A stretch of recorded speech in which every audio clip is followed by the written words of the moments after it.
This must be just about the most maddening puzzle ever invented. Just as you think you've got it cracked, you notice another of the squares slightly out of place. It's just the kind of problem you'd have thought a computer would be good at solving. And it is, except for one thing. Somebody first has to tell it how to go about finding the solution. What we're really waiting for is the kind of computer to which you can give a problem and then leave it to work out the answer all by itself. The sort they write about in science fiction stories. The thinking machine.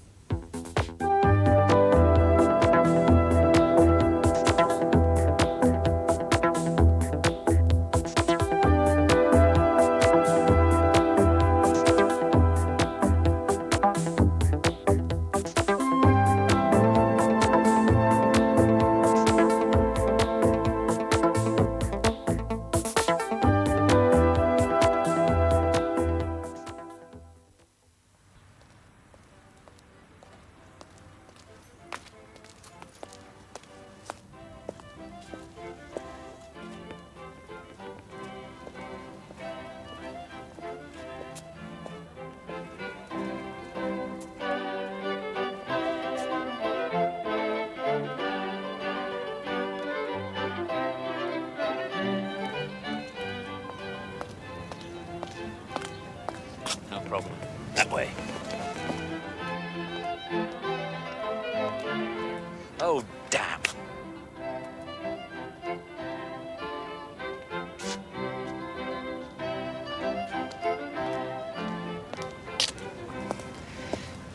Well, this is an infallible system. That way.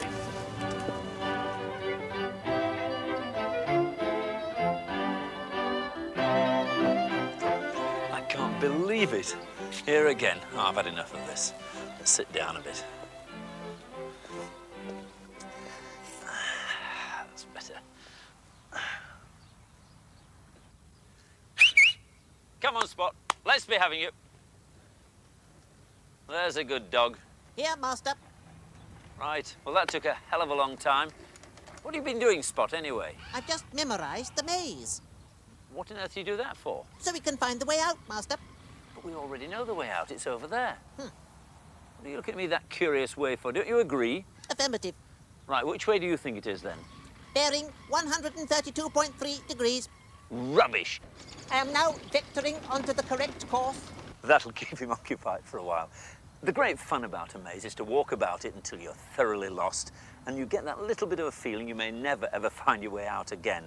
And of course, you will find the exit, you by luck, by instinct, by cheating, or by some sort of system. A super-intelligent fictional robot like K9 could probably find the exit without even having to memorize the maze. But you could use a more conventional computer to solve the problem. First, it would have to be given a map of the maze, and because it couldn't apply intelligence, it would have to use a purely mechanical method, exploring all the paths before coming out with the shortest route to the exit. About time. Where have you been all this time? I told you it was that way. Negative, Master. Well, you said it was that way. Negative, Master. Right, well, tell me how to get out of here.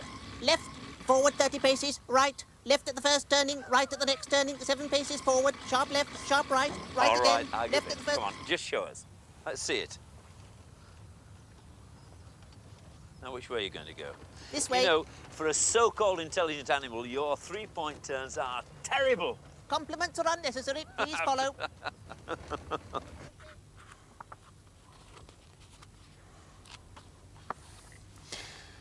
Well, you don't need a computer as sophisticated as K9 to solve a maze. Even a small computer can do it, as long as it has a way of building up a mental map of the walls. In fact, it seems that the ability to learn in that way is something quite easy to get a computer to do. Let me show you another example. This microcomputer has been programmed to play a game, but in a rather unusual way. The game, of course, noughts and crosses, but at the moment, the computer doesn't know that. In fact, it doesn't know anything at all about the game. It doesn't know any of the rules, such as they are, nor what it's supposed to do to win. But it is programmed to try to win, if only it knew what that involved. Let me show you what I mean. I'm going to be X, and I shall put my first X in square number 5, and see what the computer does. Chooses to go there. OK. I shall go there. Not bad. I shall then go up there, and it's let me win. There. Wasn't very hard to beat.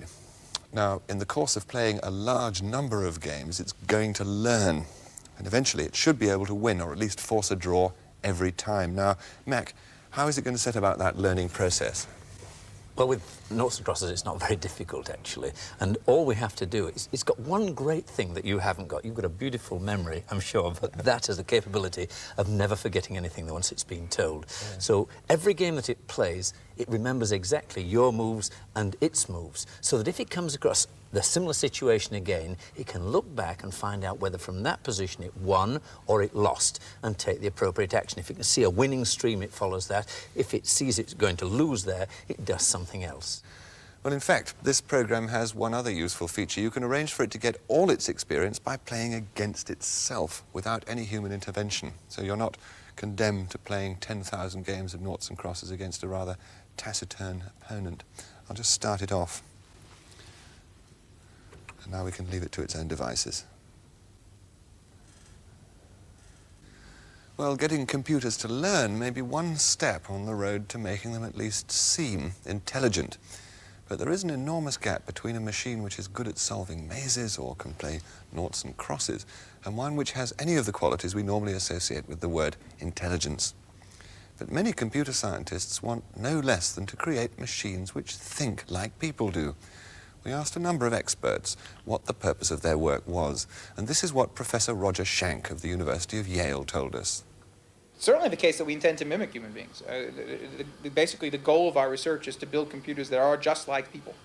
The idea that computers would somehow be better than people is something to aim at, but we really have a whole lot of problem just equaling them first. We have gotten a tremendous respect for human capabilities through this work, and the idea of surpassing them is a little in the future. Only a little in the future, Mac. No, I hardly think so. I believe that if he has raised money to build computers like human beings, he's got job security for a long, long time in the future. But there are certain things, of course, that we take for granted, and to us it's extremely simple, which computers find extremely difficult. And for example, knowing where it is. You can stick a television camera in front of a robot, it can see what is happening on a television screen, but it has no idea what that is, and it's extremely difficult for it to understand what it is a picture of. Well, I think I can show you.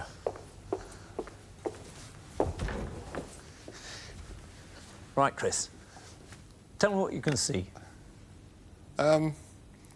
McNaught-Davis sitting on a chair. Well, that's not what you can actually see. What you're actually seeing is this curious shape upper part here, which will be flat, and you've got white legs going down the side and these legs going down the front. Oh, I see what you mean, but I mean, I recognise a person when I see one, and I recognise a chair when I see one. And if a person is in a sitting posture on a chair that I recognise as a chair, that's good enough for me. I recognise the person sitting down. Well, it's simple to you, but it is very difficult for a computer. You'd recognise it as a chair, even if it was a deck chair, an armchair, a high-back chair, or a simple wooden chair. And you'd recognise the human shape, whatever race, whatever size, whatever sex it was. You'd even see this, which is a completely different shape to me. You'd recognise as a human, and with one leg showing, you'd recognise that as someone sitting on a chair. You might even recognise it as Whistler's mother, but a computer would have to store an immense amount of information to come out with that sort of an answer. And I suppose it must be just as difficult for computers to speak and understand human languages for the same sort of reasons. Now, here's the first sentence of a story. George was having lunch with another teacher and grading homework, or correcting homework, when the waitress accidentally knocked a glass of Coke on him.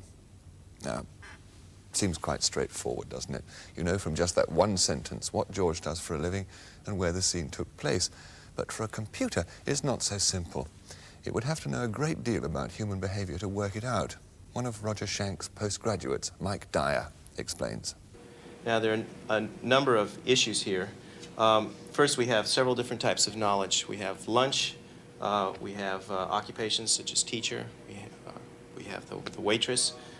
Notice, for example, that anyone who reads this story realizes that we're in a restaurant, but nowhere in the text does it specifically say that we are in a restaurant. There's a mention of a waitress, but we wouldn't want the program to assume that when you mention the word waitress that you're in a restaurant, as in the case of John is in love with a waitress. However, in this case, how is it that the program knows that we're in a restaurant? It's the combination of knowing that lunch is something that restaurants serve, combined with the existence of the waitress who's serving it, and so on, that indicates that to the program that we're in a restaurant. And this is what some of the computer's accumulated knowledge looks like when displayed on the screen. It may look complicated, but it's nothing to the kind of understanding we carry around in our heads all the time. And here's another example. It doesn't say here what George does for a living, but how is the computer to work it out? Most people make that inference at the point that they see that George was having lunch with another teacher. Now, however, that inference alone, you can't just have a simple rule that says if you see X is with another X, then X is that thing also, because you could have, I saw Sarah with another man. Does that mean that Sarah is also a man? But if you say I saw George with another teacher, it makes sense to say that George is also a teacher. So it's very complicated. You have to look at the relationships that are going on. You can't just have a simple rule. The end result is that we can ask the computer questions about the story and receive answers which show that the machine has in some way understood what's been fed into it. Where did George have lunch? At the restaurant. What did George do for a living? Answer, George was a teacher. How did the waitress feel at the restaurant? Answer, the waitress regretted that she spilled Coke on George, and so on. Well, it's really quite impressive for a machine. But it is a very small world that the computer knows about. The programs that we have are capable of understanding within limited domains. That is, if you program to talk about football, they can talk about football. If you program them to talk about movies, they can talk about movies, perhaps. But if you want them to talk about everything, if you want them to have opinions on life, if you want a full range of subjects, we're far away from that. We're far away from the philosophical computer, the all-knowing, omniscient computer.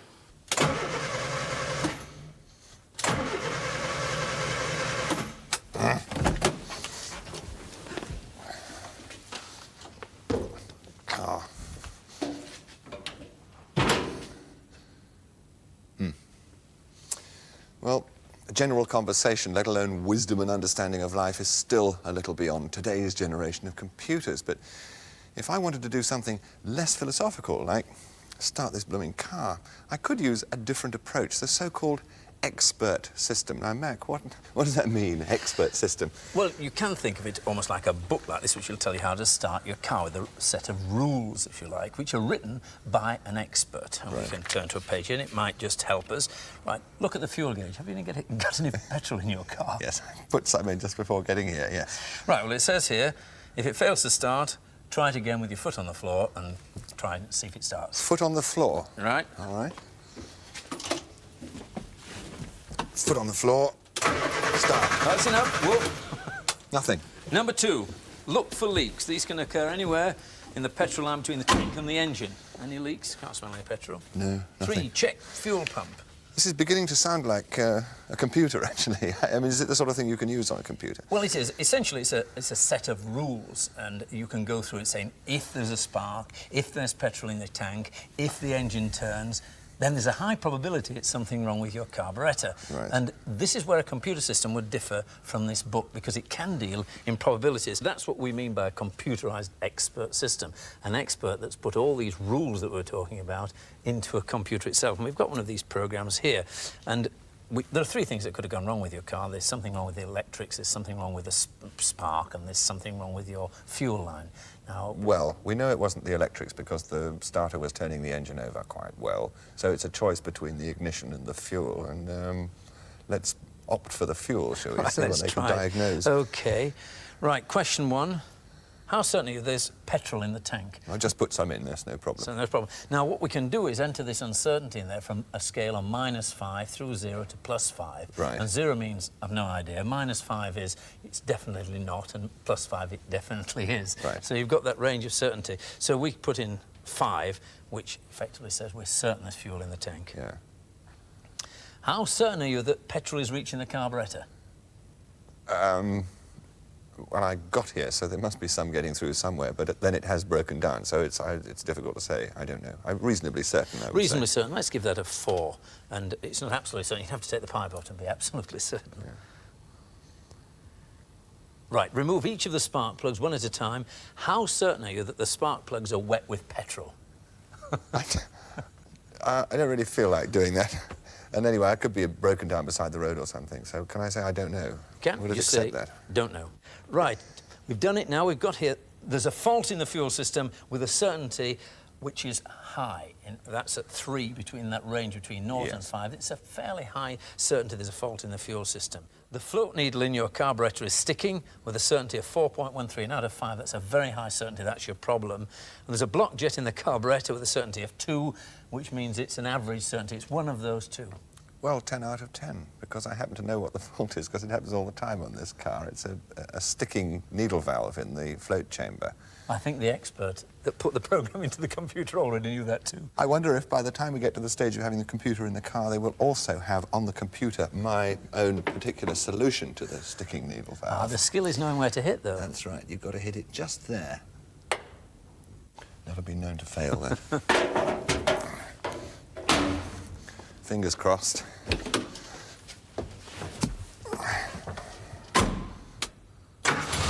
Ha-ha! Well done.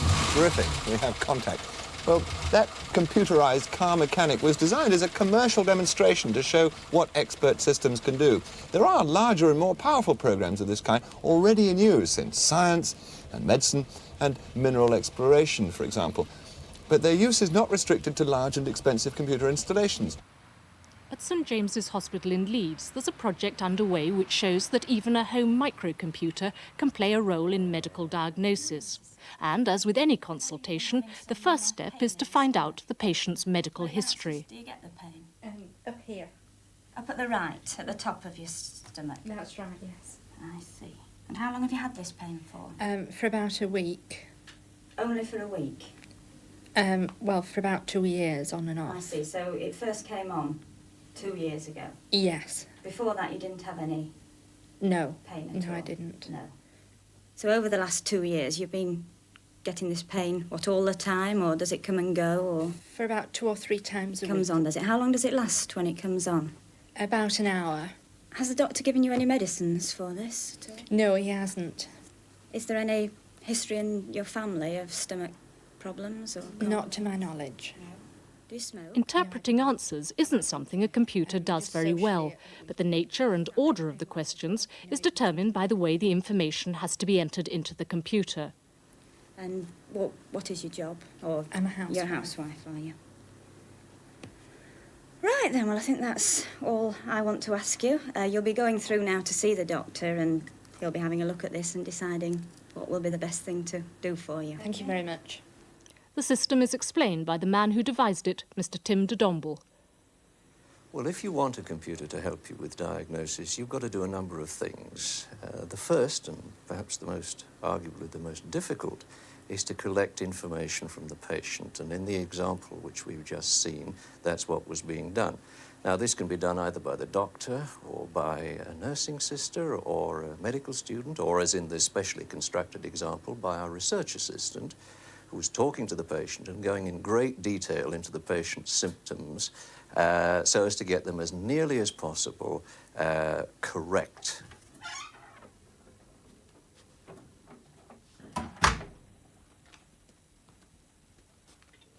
The data is entered into the computer with each of the symptoms having its own code number.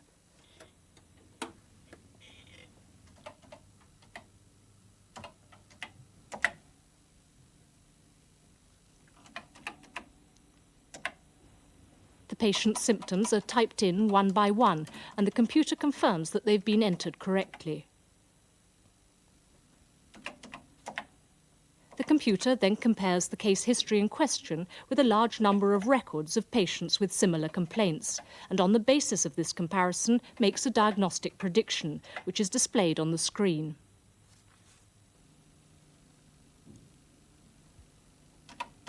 The computer's conclusions can be printed out for the doctor to study later.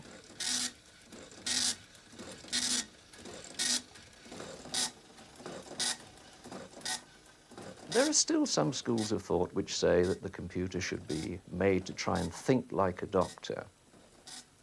I'd have to say that this isn't the way that we think of it.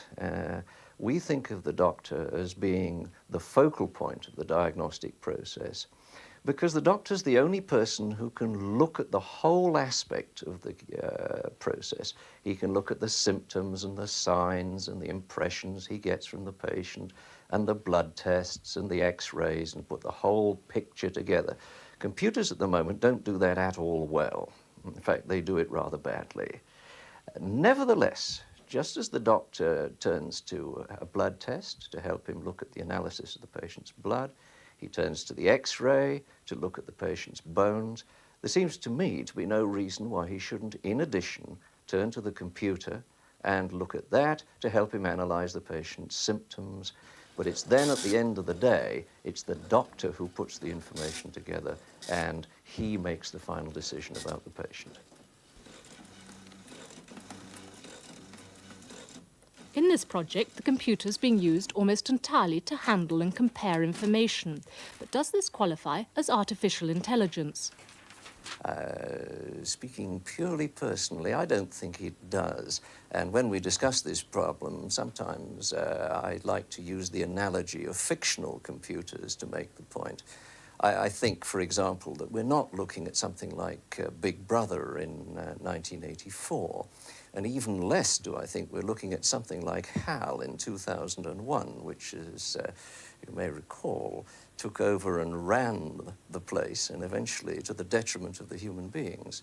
I think if we're looking at anything, we're looking at something like R2-D2 in Star Wars, whose function was simply to carry information to the right point at the right time and enable the people concerned to make a winning decision.